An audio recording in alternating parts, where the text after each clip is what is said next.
Assalamualaikum warahmatullahi wabarakatuh. Halo semuanya, kenalin aku Dwi Adinda Putri dengan NIM 0503232194. Dan kali ini kita akan membahas mengenai kerangka pendekatan ekonomi moneter dalam Islam. Nah, apa sih kebijakan moneter dalam Islam itu? Jadi, kebijakan moneter dalam ekonomi Islam adalah upaya pengelolaan jumlah uang yang beredar dan pengendalian aktivitas keuangan berdasarkan prinsip-prinsip syariah untuk mencapai stabilitas harga, pemerataan kekayaan, dan pembangunan ekonomi yang berkeadilan. Kebijakan ini tentunya berbeda nih dengan kebijakan moneter konvensional yang bergantung pada suku bunga. Karena Islam melarang riba, sehingga instrumen kebijakan moneter harus bebas bunga dan mengedepankan prinsip bagi hasil serta keadilan sosial.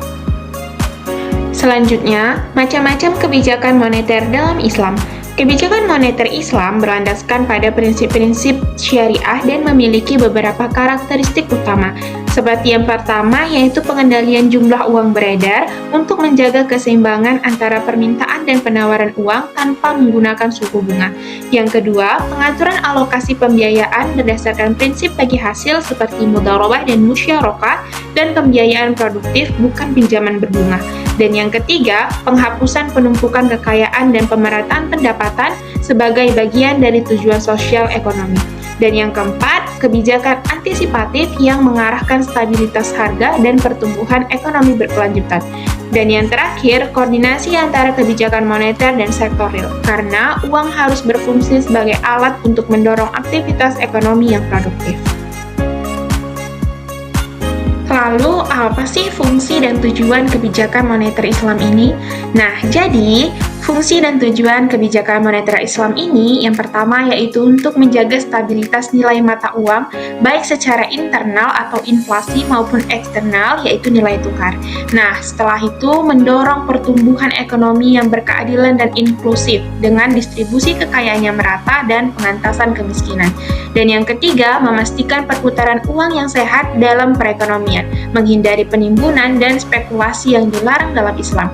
Dan yang keempat, menjamin keseimbangan makroekonomi melalui pengadilan inflasi, kesempatan kerja, dan neraca pembayaran. Dan yang terakhir, untuk mendorong investasi produktif yang memberikan nilai tambah nyata bagi perekonomian. Selanjutnya, instrumen kebijakan moneter dalam Islam. Yang pertama itu, kontrol kuantitatif alokasi pembiayaan melalui pembiayaan berbasis bagi hasil seperti mudharabah dan musyarakah dan pembiayaan tanpa bunga atau qard hasan.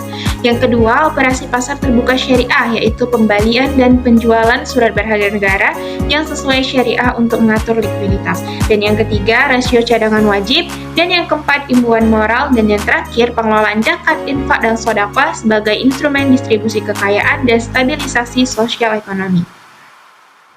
Dan yang terakhir, ayat yang berhubungan dengan ekonomi moneter dalam Islam. Terdapat dalam Quran Surah At-Taubah ayat 34 yang berbunyi, Bismillahirrahmanirrahim. Walladzina ya'mizuna adh-dhahaba wal-fiddata wa la yunfiqunaha fi sabilillah fabashshirhum bi'adzabin alim. Yang artinya, dan orang-orang yang menimbun emas dan perak dan tidak menafkahkannya di jalan Allah, beritahukanlah kepada mereka azab yang pedih. Maka dapat disimpulkan bahwa ayat ini mengingatkan agar kekayaan termasuk uang tidak ditimbun sehingga menghambat sirkulasi ekonomi. Dalam kebijakan moneter Islam, ini menjadi dasar untuk mendorong perputaran uang yang produktif dan menghindari spekulasi atau penimbunan yang merugikan masyarakat. Baiklah, berakhirlah pembahasan kita pada kali ini. Saya akhiri, wassalamualaikum warahmatullahi wabarakatuh, and see you next time.